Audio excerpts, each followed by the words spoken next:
The Colliers Cathedral.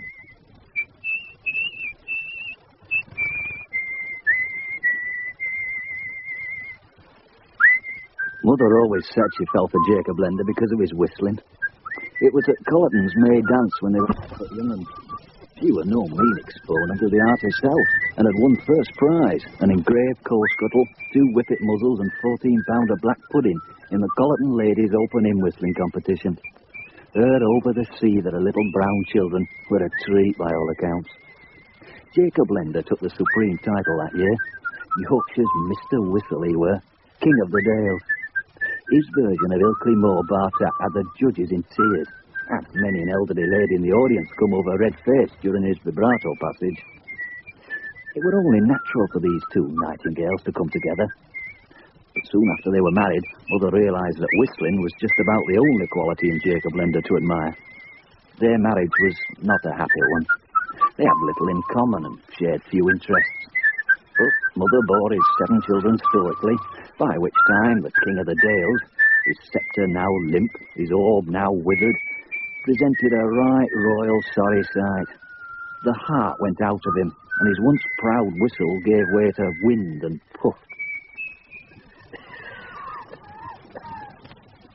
Jacob was an uneducated, unwashed alcoholic, with the manners of a wild beast, not too dissimilar from most of the blackened creatures with whom he shared the long daily descent into the bowels of Colleton Pit. Much of daily life at that time remains in the recesses of my recollection.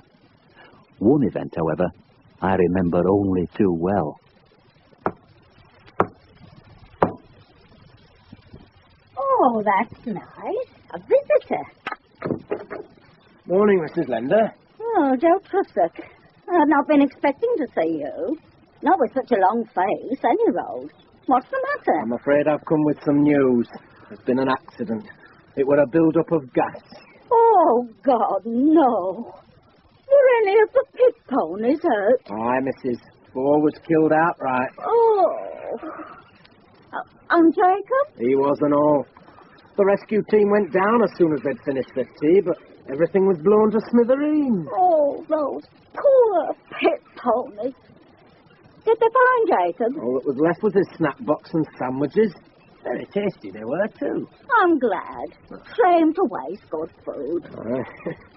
Me and the lads have had a bit of a whip round. We've been needing every penny now the master's gone. There'll be a shilling a week from the union, and maybe old Grimley, the pit owner, will help out. He's away in York for the day.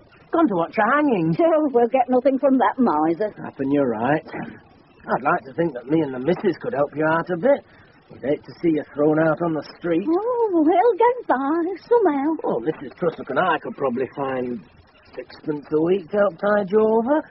You wouldn't have to see it as charity. I know you're too proud for that.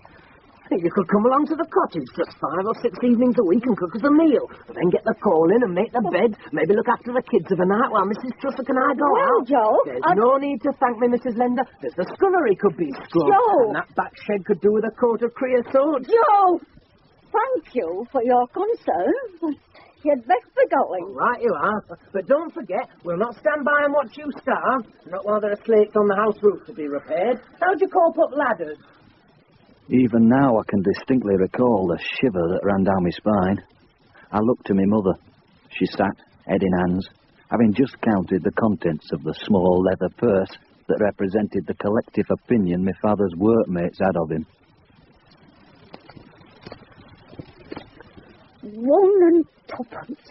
1 shilling and rotten 2pence. It won't even buy me a new hat. Well, I suppose there'll be some folks who want to come back after the service.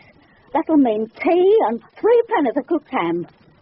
I'd better ask Mrs. next door for some borrowed cups. Oh, Sam, you may only be 8 years old. But... I'm 15, ma'am. Are you?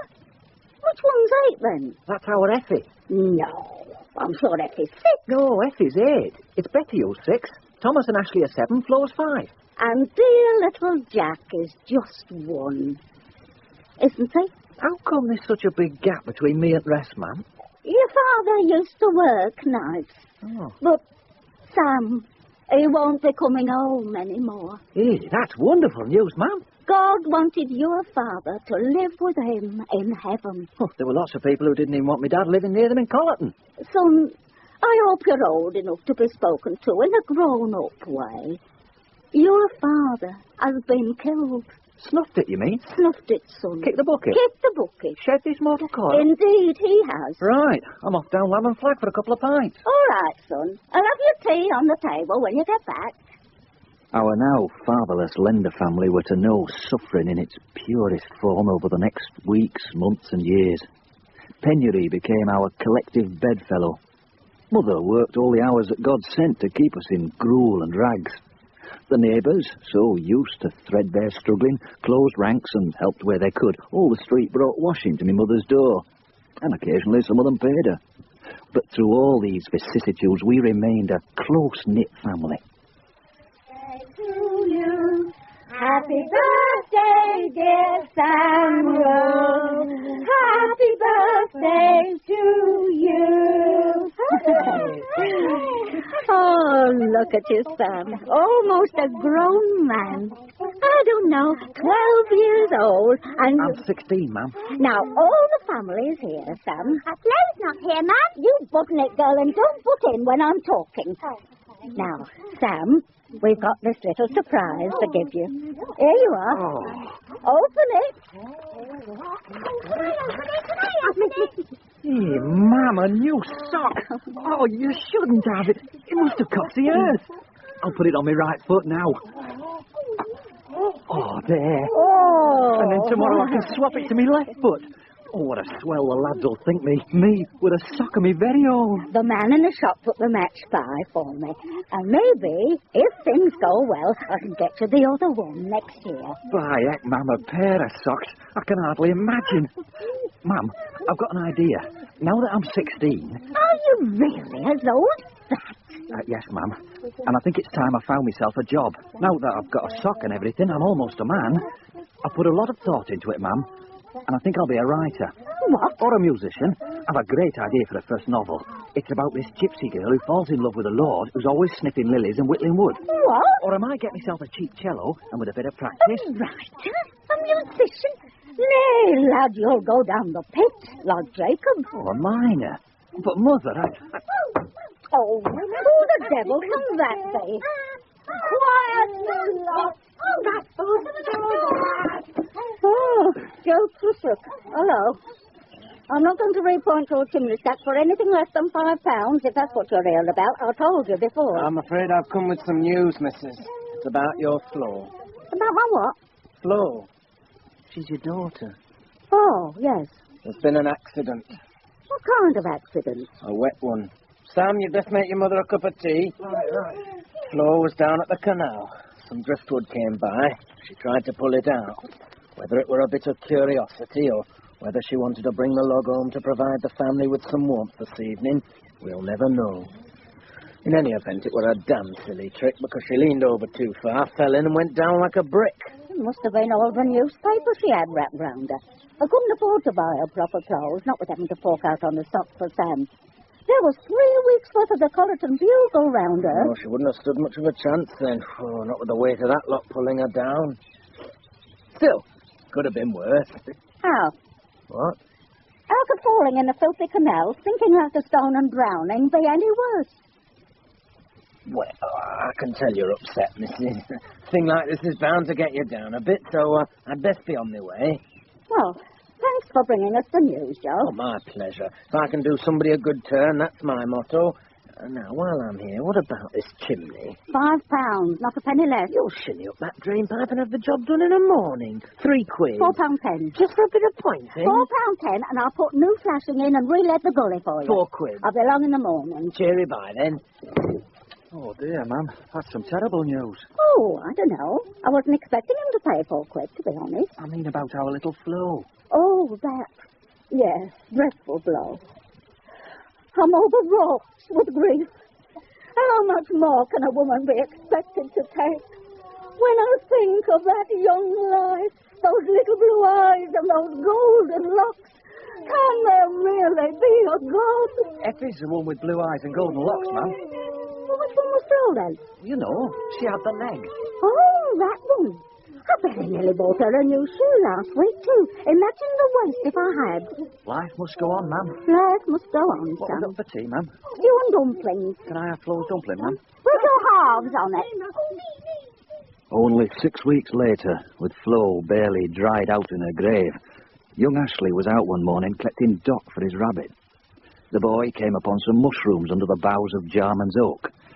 Having eaten nothing solid for 2 days, Ashley succumbed to temptation and ate his fill. That afternoon, he fell violently sick, and it was not much later that the spark of life left him. Mother was so overcome that reason left her. Taking our wood axe, she set off for Jarman's oak.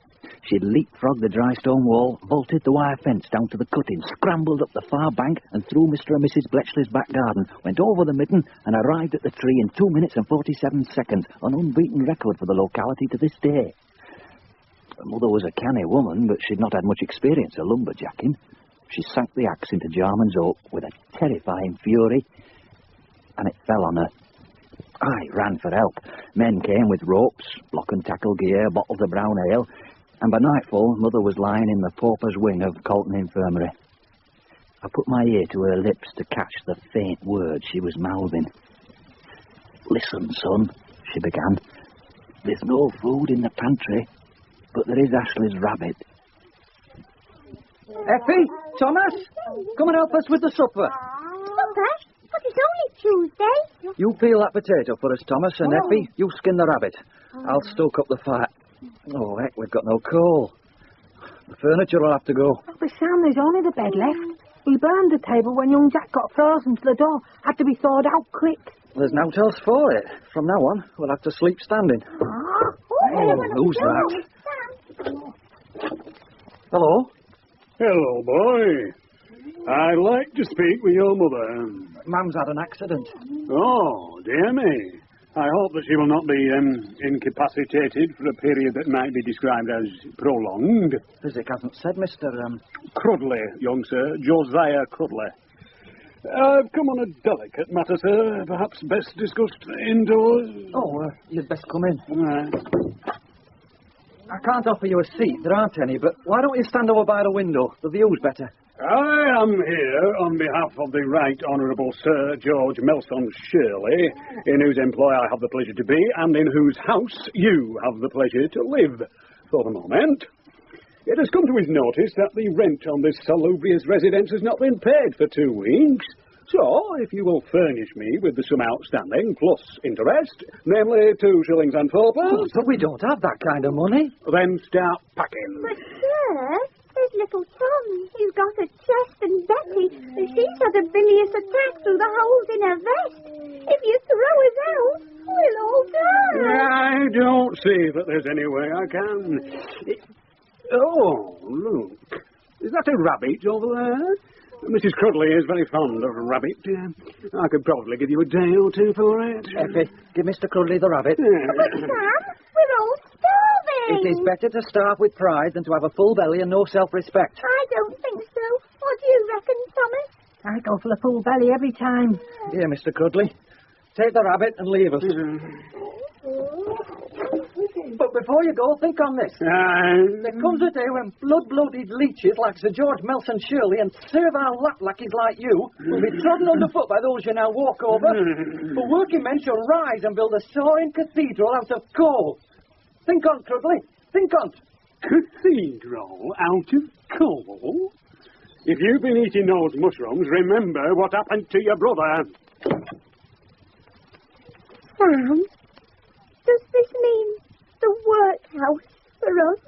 Oh, let's eat supper. There's still a potato and a carrot. And then I fear I must go and burden Mother with another problem.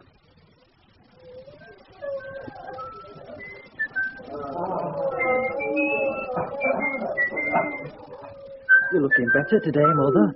And whistling, too. Almost like yourself again. What have the physics said? Oh, the news is good. You remember last week they thought I was going to die. Aye. Well, now they think I'll only be paralysed from the neck down. Oh, Mother. Hey, lad, I thought you'd be pleased. Don't you want me to come home? Josiah Crudley come round tonight. That wimp. I could eat him for breakfast. He said we owed 2 weeks. And if it isn't paid by tomorrow, we'll all be thrown out on the street. Oh, that it should have come to this. Sam, find me a sheet of paper and a pen. Right. I've never bothered him before, but there's no option this time. Who is it you're writing to? Mr. Grimley, The pit owner? But why? there's something that happened a long time ago.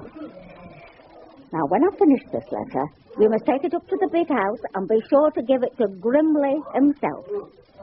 Now, put the pen in my mouth and hold the paper, Kelly. By reputation, Augustus Grimley were a hard-hearted, cruel taskmaster.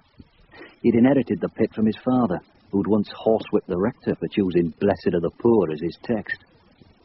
Clutching the mysterious letter in a hand that would not stop shaking, I arrived at the black, wrought-iron gates of Collerton Lodge.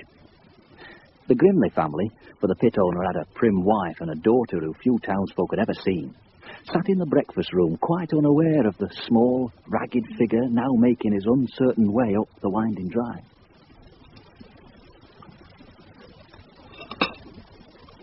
Good morning, Father. Good morning, Mother. Morning, Irma, my pet. Come on. Sorry I'm a little late down to breakfast. It was that stupid servant of mine. We may have to do something about Deirdre, I fear. Much as I'm fond of her, the old Tinkerbell. She still looks sweet in that penny and mop cap. But she's slowed down lately, hasn't she? Well, today, she overheated the ass's milk so that my poor big toe was painfully scalded as I got into the bath. What? My own daughter crippled for life due to the negligence of a mentally deficient lackey? I'll speak with the imbecile forthwith. You rang, sir. Wickens, what do you know about my daughter's maid servant? Desmond Turvey, do you mean, sir, or Deirdre, as he's known? He used to be maid to your mother, sir. Been with us 30 years or more. Send her or him or it to me. Immediately, sir. This pert creature must be given a sound reproof. Sound reproach? She shall be given a notice. I'll tell him now. Enter! You have to see me, sir. Oh, I'm sorry I was slow, but my old limbs don't move as well as they once did. What with my feet and these heels, and you know, sir, it's bitter below stairs these mornings. Talk about Chilly Willy, as a friend of mine used to say. I'm wearing my winter ones, but what with these stairs, it all rides up before you know where you are, and... Turvey, you've been with us a long time. Oh, dear me, yes, sir. I remember you being born. Wrinkled little prune you were, too. Yes, sir, I've been trotting about the lodge for years. One of the fittings, I am. Well, you're not one anymore. Pack your bags and get out before I take a horsewhip to you. Oh, she's swooned. Wickens, fetch the smelling salt. Smelling salt be damned. Go for the sack truck, Wickens, and wheel these painted baggage out of my house. Yes, sir. Blast the inconsiderate servants swoon in before we've eaten breakfast. Now, just cold meat, kidneys, kippers, potatoes, tomatoes. A pheasant if you like. The pheasant sounds good. How many would you like? Oh, just two. I'm in poor appetite. Thank you, my precious. You know, that Turvey woman is typical of the working classes. They have no moral fibre. They are greedy, avaricious, concerned only with self-gain. A pheasant, dear. Oh, if there's a small one there. And they're not God-fearing as we are. Well, sometimes I talk with the miners, and they seem quite nice. You talk to them? Sometimes. And they never seem to complain about their lots, and their lots must be pretty hard. Irma, my sugar-sweet bonbon, do you know what I pay those good-for-nothing scrimshankers? With overtime, any one of them can take home 2 shillings a week.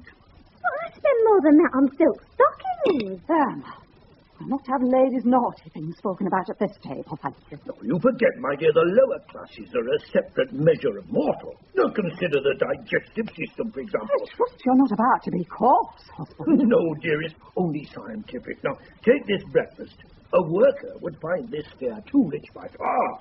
The artisan must be fed on root vegetables. Lean meat is the very devil for him. Excuse me, sir. Yes, Wickens. There is a boy of the door who is most insistent upon seeing you. Take him down the stairs. I have already, sir. And, He climbed them once again, sir.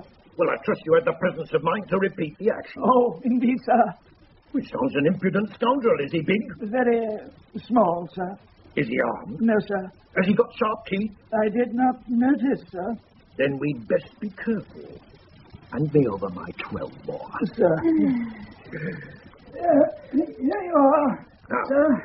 and I say, now, throw open the door so I can send the madman on his way with a hot blast of shot up his ragged arse. Very good, sir. Right with. Now! You villain! What do you mean by knocking up my door? I've got something for you, sir. And I've got something for you, my lad. It's a letter, sir. Ready? It's addressed to you. Take him. From Lottie Lender, me mother. You'd best go into the library. My word, sir. I've never seen so many books. Let's see the letter. Here it is, sir.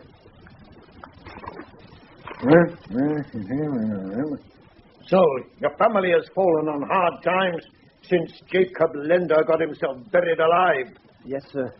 Last night we finished off the stewed hearthrug. Now there's only me sock left. Well, wait here for a few minutes.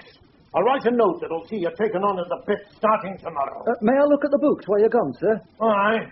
But keep your snotty fingers off. Oh, what a wonderful collection.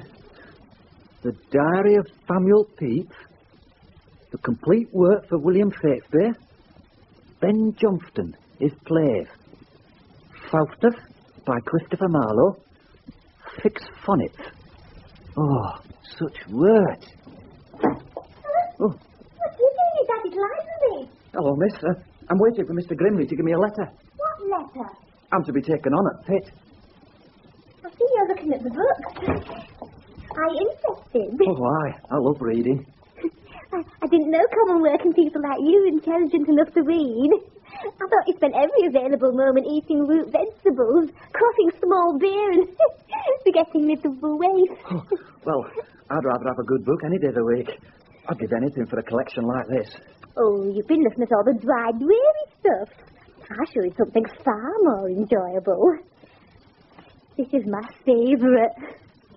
The Human Anatomy. Is it a good read? I never read it. But look at the pictures. Oh, dear God.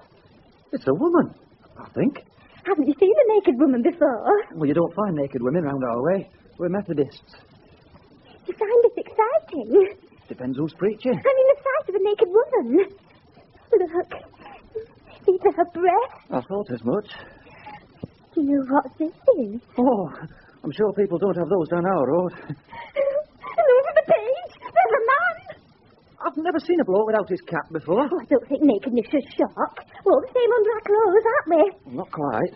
That bloke's got smaller ears than me. Would you mind if I took all my clothes off here and now? Well, Have you ever known a woman? I know lots of them. Now, have you been with one? Been where? Here. If your dad comes back and sees you pressing me up against the complete work for William Shakespeare with your chest and all, that would be trouble. We could meet somewhere soon. I'll bring this book and we can compare notes. Were you up to something? Yes, Daddy. Just you'll have to wait for the moment. Goodbye, Mr. Sam Lender. Bye. Sam. Well, here's the letter. You start first shift tomorrow. And, here's £5 just to tie things over. Now, don't you dare breathe a word of this to anyone, or I'll have half-mile queues up the drive all after handouts. On your way now. Leaving the lodge, my head was filled with a multitude of unanswered questions. Why had Grimley been so helpful? What had my mother written in her letter? If I'd had another 5 minutes alone with Irma, would I have developed a permanent stoop? And what lay in store for me the following day? Me first down the pit. That's a fine whistle you got on you, Sonny. What are you doing here? I'm looking for foreman, mister. Jack Crutch. Over in office. All right.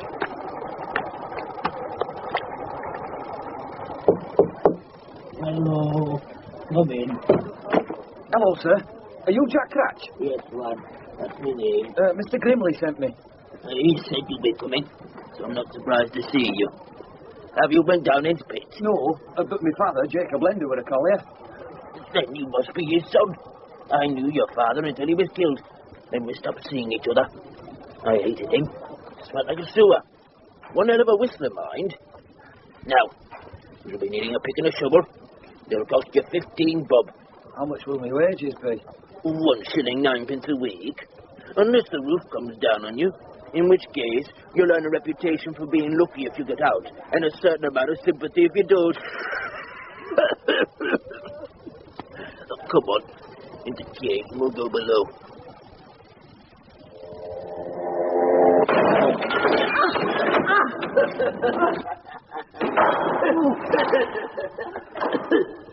Come off, floor, lad.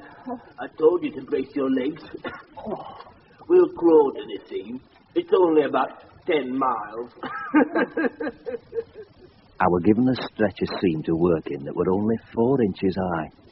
After a few days, I became proficient at scraping out coal with my fingernails. But the best part of the day were the return to daylight and Irma Grimley, who had taken to meeting me on the canal path.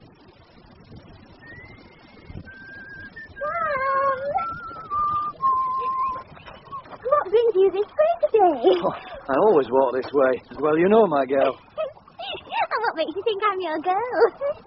How's your mother? Oh, much better. She's got a job. I thought she was paralysed. Well, she is, but she licks envelopes for the union. 6pence a gross and time and a half on Sundays. That's terrible. Oh, it's the going rate. The only thing is, it's beginning to affect her speech. It all works so hard. And I can't even tie my own shoelace. Can't you? I'll show you how. Sit down there and let me take your shoes off. Oh, Sam. What if somebody sees us? Oh, go on. No one ever comes along this path. Oh, well, all right then, Sam. Now, give us your foot. Sam! That's tickling me. Stop! Got you now, my girl. Tickle on the foot, you want Sam, no! Stop doing that. Hey, go on. Sam, stop it. I can't stand it anymore. Who's that shouting? It must be someone who thinks we're up to no good. Oh, you're right. Quick, put your shoes on. We'll make a dash for it. Just a moment. There. Oh, Irma, dear, have you hurt yourself? Oh, I sprained the ankle. But, Sam, he called me dear. Well, that's because you are dear to me, Irma. And you're dear to me, Sam. Damn you, Lender!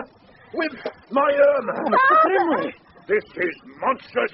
How long have you been leading my daughter up the canal path like this? Father, it's not what it may seem. I saw you being forced to the ground by this villain. Oh, it's all perfectly innocent, Mr. Grimley. Oh, you call ravaging my daughter innocent? I wasn't being ravaged, Father. How dare you use words like that, girl? Will you please allow me to explain? No, I've heard enough.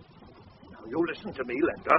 I'll see to it you are ripped into small pieces by dogs, burned to a cinder, disemboweled, and then thrown into jail to rot. Oh, Father, I love him. What? It's true, I love him. And I love Irma. What? Irma and I love each other. It's true, Irma. Yes, Father. Sam and I are in love. With each other? Well, yes, sir. We're in love with each other. Both of us. I can't believe my ears. Love cannot be locked away, sir. It will not lie latent nor covert. If I am sent to jail, I shall break free and fly to the woman I love. What? You, Irma, my dear. Oh. What if you're burned and disemboweled, my love? Well, it might slow me down a bit, Oh, but this is serious. Father, we are quite serious. you may be certain that we are as serious as any two people who have been ensnared in love's joyous trap. And that's what I think too, Dad. Oh, this is serious. Indeed, sir, if ever in the history of Oh, humankind. shut up, Linda. You're worse than the wife. When I say this is serious, you cannot begin to comprehend the depth of meaning that lurks beneath the words. Linda, do you remember when you come to me with a letter from your mother? Aye. That was the first time I'd heard from her since we were mere children, as you are now. I lived up at the lodge with my father, and Lottie, your mother, was the finest young creature in the county. I met her at the May Day dance. She tied strings around my heart like the ribbons about the maypole. In no time at all, we were besotted. But I came from the big house, And she came from the Colliers Terrace. And when Lottie found herself with child, my father sent her away and paid Jacob Lender £5 to marry her. You mean you were my father? Yes, Sam. And Irma is your half-sister. Oh, no! Oh, how did you do this to me? To this day, I can't remember the hours that followed.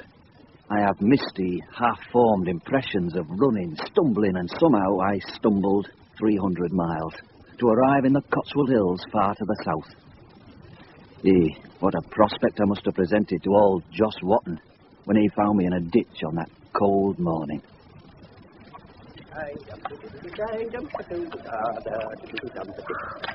Hello? What can that pile of rags be down in that ditch? By my life, it's a pile of rags what's wearing boots. Oh, swat my goodness. A pile of rags that's wearing boots and groans. Oh, leave me alone to die. Leave you alone to die, but you might be gone tomorrow. Ring my fetlocks. Are you a criminal? Where do you come from? Yorkshire. Then you are a criminal. Well, where am I? You're in a ditch. You might not stay there and be healthy long. Come back home for breakfast. Can you give me a hand? I was thinking we'd have egg and bacon. Can you walk? Yes. So can I. Learned when I was a nipper. What a smashing cottage.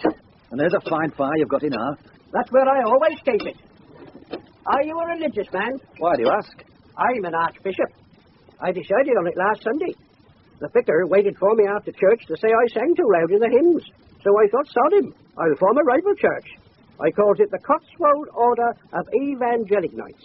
C of E for short. Would you like to join? It's a good crack. I have services on Sundays and Wednesdays, and I go visit it every day. The elderly and infirmed? Whoever happens to be in the Cooper's Arms. Look, I tell you what, if you join my church, you could be an archbishop as well. After the shock I'd been through, I needed something that would reintroduce meaning into my life. So I became an archbishop. Irma's memory were my companion in many a quiet moment, and whenever I saw a well-upholstered chaise longue with cabriolet legs.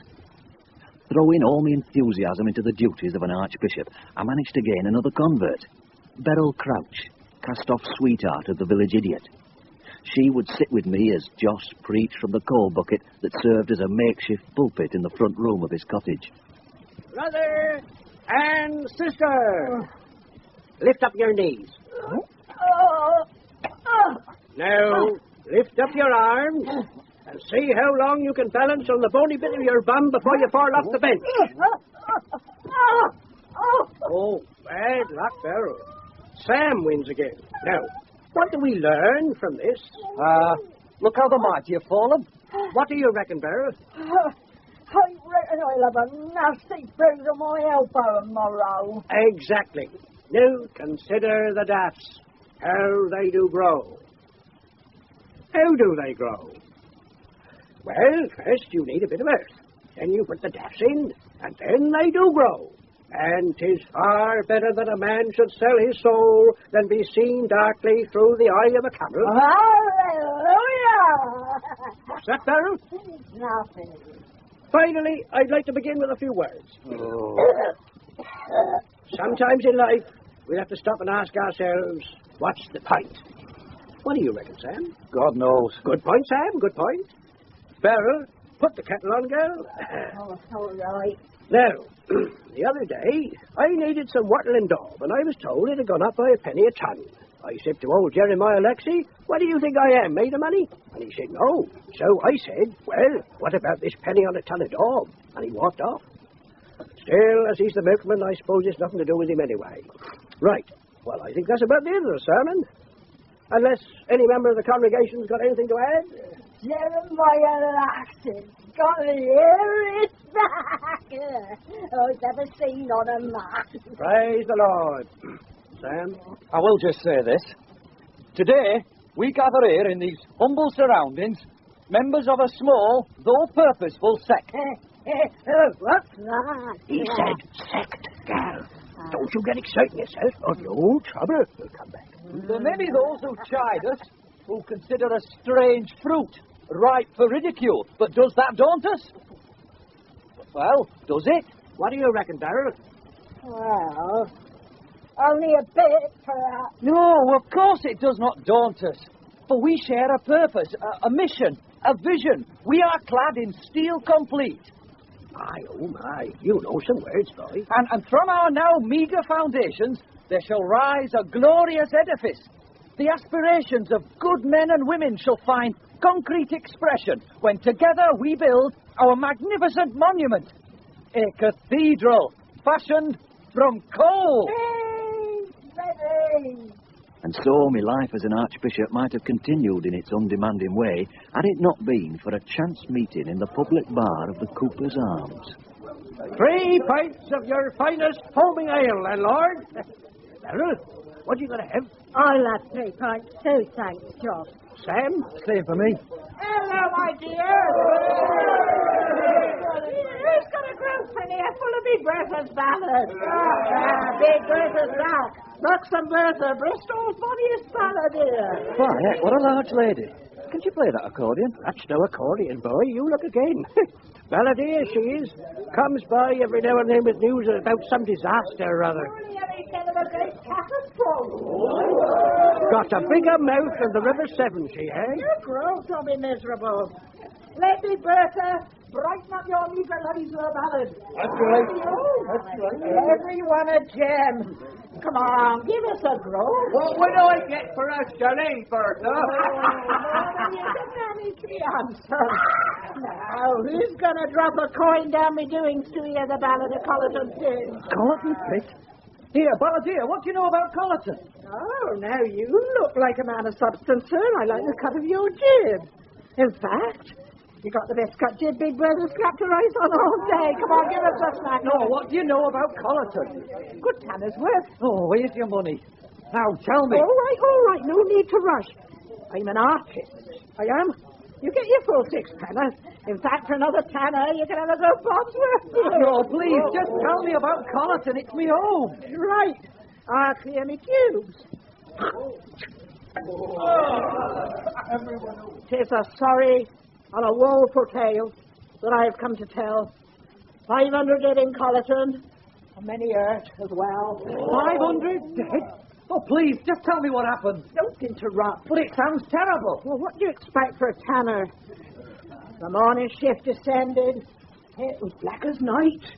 Before the shift had ended, there came a dreadful sight. An awful and a thunderous crash to tear the ground asunder. It was like as not was due to gas. Hard lines on those down under. The ground had opened, such a rift, and may be known to man. 500 from the morning shift. All went straight down the path. I can't stand it anymore. Tell me what's happened in plain speech. Shut your mouth. I'm warming up now, forsooth. And in more terror. Oh, tell me quickly the old story. Look, I'm a balladeer. I recite ballads. That's my job. You can't shut up and listen, I'm off. Oh, come back and tell me you common lump of pig fat. Common? Caught that scum. Blimey. Poor old Sam caught that uppercut right in the cassock. Oh, speak up, Sam. Are you still in the land of the living, boy?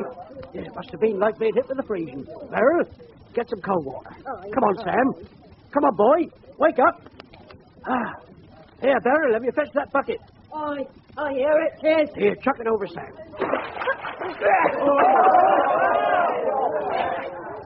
Oh, Joss, I'm going home. I arrived in Colleton just before dusk on a dank autumn evening, to be met by a scene of utter devastation, and the threadbare figure of Wickens, Grimley's erstwhile butler. What manner of disaster struck here? There was a terrible explosion below. It was like an earthquake. Oh, the day of judgment. 1 minute, a row of houses, children playing in the streets, racing pigeons fluttering in the lofts, whippets barking. Next moment, all gone. Soon after that, Augustus Grimley went mad. He killed his wife with a meat cleaver. Nobody knew why. I suppose it was the first thing that came to hand. Then he drowned himself in a dish of gruel. Strapped his head to the bowl with his trouser belt.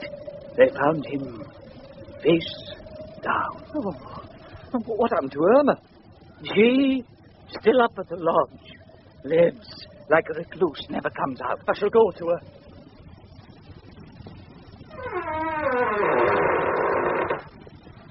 Irma? Irma? It's Samuel, Lender. I've come to see you. Who's there? It's me, Irma. Sam. Oh, I can't believe it. I never thought I'd see you again. Oh, Sam. You've heard about the disaster. Your whole family. I'm sorry.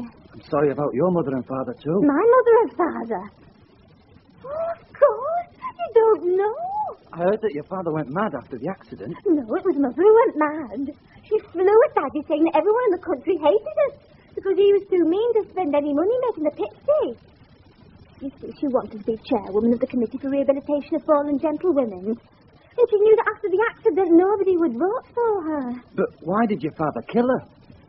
Because, Sam, he wasn't my father. What? In her fury, Mummy told Grimley that he wasn't my real father. While he was down at the pit all hours, making sure none of the men cheated him out of a penny piece, one of the Brighter boys was up here at the lodge screwing a handsome bonus out of the firm. Do you realise what this means? Yes, Sam, I do. If Jacob Lender weren't my real father, and your father, or rather Augustus Grimley, were... And all the time my father, or the man I called father, was not my father. We're not brother and sister. Oh, Irma, if only I had some money, we could be married.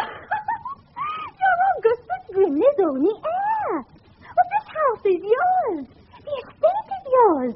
What's left of Collerton Pit is yours. You are a very wealthy young man. Oh, wealthy? Me? You don't seem very pleased. Oh, Irma, I cannot forget my people. They're all gone. Now you're rich, you can use the money to help those who are left. Oh, that's a wonderful idea. There's so much to be done. Come on, let's go straight away and gather the people of Collerton together.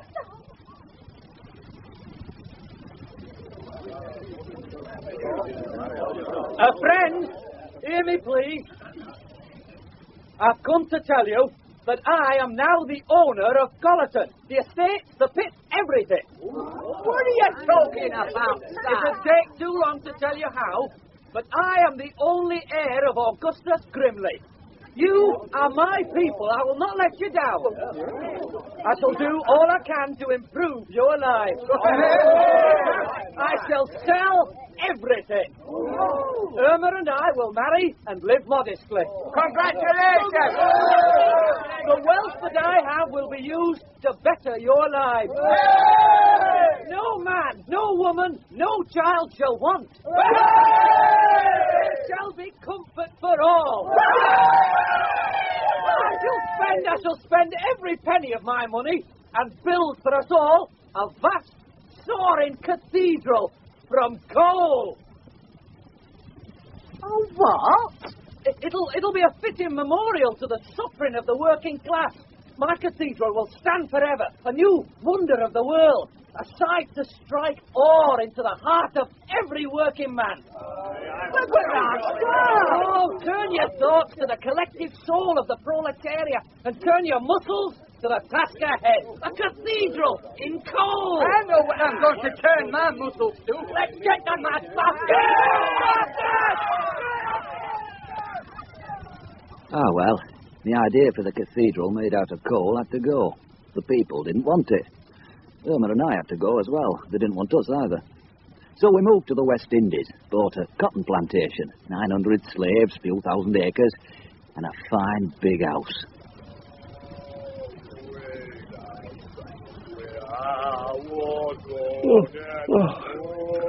Well, there's a minute or two till supper, dear, so I'll just pop out and manacle down slaves for the night. But, dear, you've only just come in from burying that chicken thief up to his neck in quicklime. Work, work, work. That's all you think about. Just like your father. One has certain responsibilities, my dear. Now, where's my lump hammer? It's in the cupboard with the whips and the spike collar. All right, Ola. Won't be long then, dear. Doggone. Yes, mistress? The master has just gone out for a few minutes. Yes, mistress. So we haven't got long. Come upstairs, quick. Sure thing, mistress. I'm coming.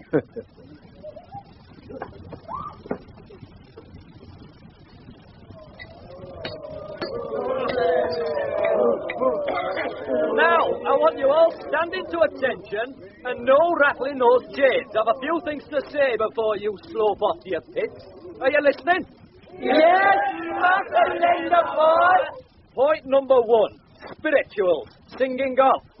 If only you miserable curs would put as much effort into your work as you do into those gospel songs, I'd be a wealthy man.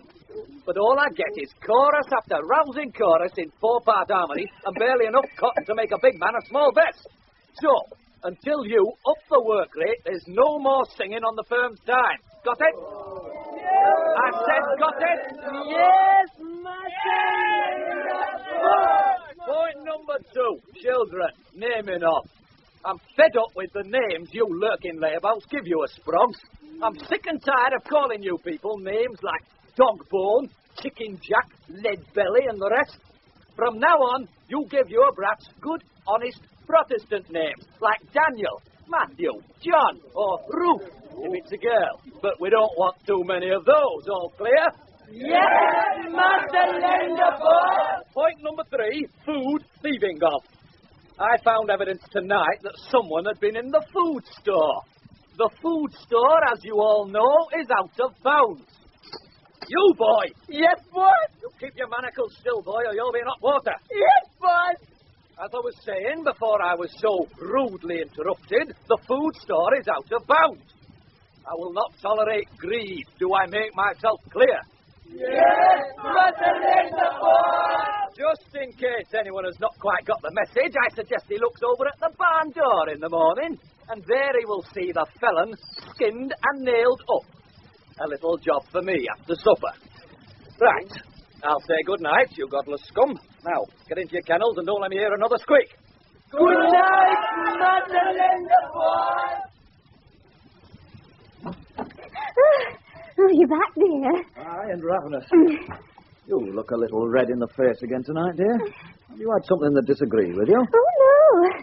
Far from it. It's just rather warm. Well, the wastrels are safely chained up for the night. So you can relax for the evening. There is another little job to do after supper. What's that? I have to skin one of them. Oh, how tiresome. I know, but the villain stole half a sweet potato from the food store, and if we allow that sort of thing to go unchecked, who knows where it might end? Well, don't overexcite yourself, dear. It'll only make you dubby, Good day, Master Leonard. Yes, Dogbone. My goodness, you look even more hot and sweaty than usual. There's a ragged boy at the door. Keep saying he wants to see you. Well, kick him down the stairs. I have already, Master. And? He climbed right up again. I trust you had the presence of mind to repeat the action. Yes, Master. Sounds an impudent scoundrel. Is he big? No bigger than a weevil, boss. Is he armed? No, sir. Well, has he got sharp teeth? I didn't rightly notice, Master. Then we'd best be careful. Give me over my 12-bore, Dogbone. Here it is, sir. When I say now, throw open the door so that I can send the madman on his way with a hot blast of shot up his ragged arse. Yes, Master. Right, Dogbone. Now! You villain! What do you mean by knocking at my door? I've got something for you, boss. And I've got something for you, laddie. It's a letter, Master. Ready? It's addressed to you. Take aim. It's from Liquid Sticks, my mother. You'd best come into the library. In here with you, boy. Thank you, sir. Thank you, sir. Now, boy, out with it. Tell me all. My mother told me to come and see you if ever I was left alone in this world. I don't know why. Why? She used to say, if ever you're left alone in this life, go find Master Linda and tell him your Liquid Stick son. Is Licorice Stick dead, boy? Dead as meat, Master. But she was such a fine figure of a lass, healthy, strong, and she can't be so old. What happened? Well, Master, Mama and me lived in a tin shack in the shanty with Grandma, Grandpappy, Mama's brother Jake, and a grey-haired old dog called Slooch. Uncle Jake was a pearl diver, a good one. 10 years ago, he was diving off the reef and he found a heart-shaped, rich red oyster shell. He had just long enough to glimpse what was inside. A jet black pearl the size of a cow's eye. Then he felt tentacles gripping his body. An evil guardian of a devil squid had been watching over that black pearl. Uncle Jake cut and fought to free himself, and just before his lungs burst, he broke away. But in his struggle, he dropped the treasure. As soon as I was old enough, Uncle Jake taught me to dive. We said one day we'd find that black pearl, and we did. Last week, Mama, Grandma, Grandpappy, and old Sloot sat in the boat as Uncle Jake and I dived. The first time, nothing. The second, the third. But then we found a place, and Uncle Jake pulled out the heart-shaped oyster from out of the sand. I remember, he looked at me as he held up the shell. There was a kind of madness in his eyes. Then two great tentacles lashed round him and pulled him into the coral cave, and Jake was gone, taking the pearl with him. Back at the boat, I sobbed out the story. Grandpappy thought it was a shame, but Mama came over real crazy and jumped into the water, even though she couldn't swim. I was too weak to stop her. She didn't come up again. Aye, she were always a game lass, Willicrishtick. That night, down by the shore, old Sloot was splashing in and out of the waves just like he loved to do, and the killer whale ate him. I dreaded breaking that news to Grandpappy. He loved old Sloot more than anything, but I never had to tell him. Grandma had forgotten to take out the mango pie out of the cave before they went to bed, and I can still remember the curls of blue smoke and the smell of burnt pastry. So you see, Master Linda, I'm all alone. Aye, well, there's no point in being morose, lad. All you need's a job. Ever picked cotton before? Master, I'll take your job for now, but for the future... You'll be thinking about the prospects. A right chip off the old block. You could make foreman in time if you keep your nose clean. No, Master. You see, I have a destiny. It lies in a coral cave at the foot of the reef. One day I will dive again and find my pearl.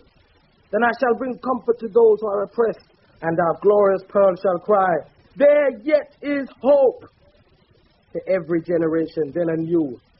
For inspiration, meet to feed out, lowly, now, but waxing spirit shall in ecstasy, perpetual, rejoice and sing.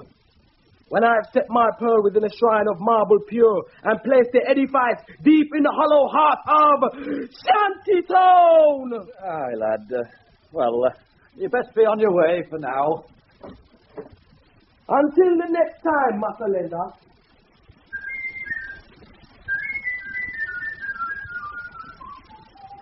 Another champion whistler. Another bloody cathedral. Until the next time.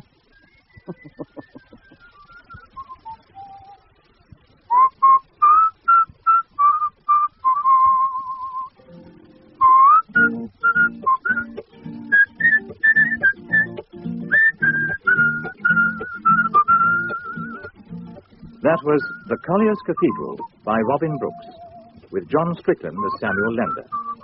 Mrs. Lender was played by Hilda Schroeder, Effie by Helen Atkinson Wood, and Thomas by Michael Jenner. Joe Trussett was played by Clive Panto, Josiah Crudley by Geoffrey Collins, Irma Grimley by Moira Leslie, Mr. Grimley by Arnold Diamond, and Mrs. Grimley by Ellen McIntosh. Colin Starkey was Wickens, Michael Bilton, Turby, Mark Rolston was Jack Cratch, Peter Tuddenham was Joss Watton, Jane Wenham, Beryl, and Margot Boyd, Bertha the Balladeer. William Edel played a miner, and William Hope one of his mates. Louis Mahoney was Dog Bone, Anthony Hall, the leader of the slaves, and Gary Beadle, the young Jamaican boy. The whistler was Lorne Gibson. The Colliers Cathedral was directed by David Johnston.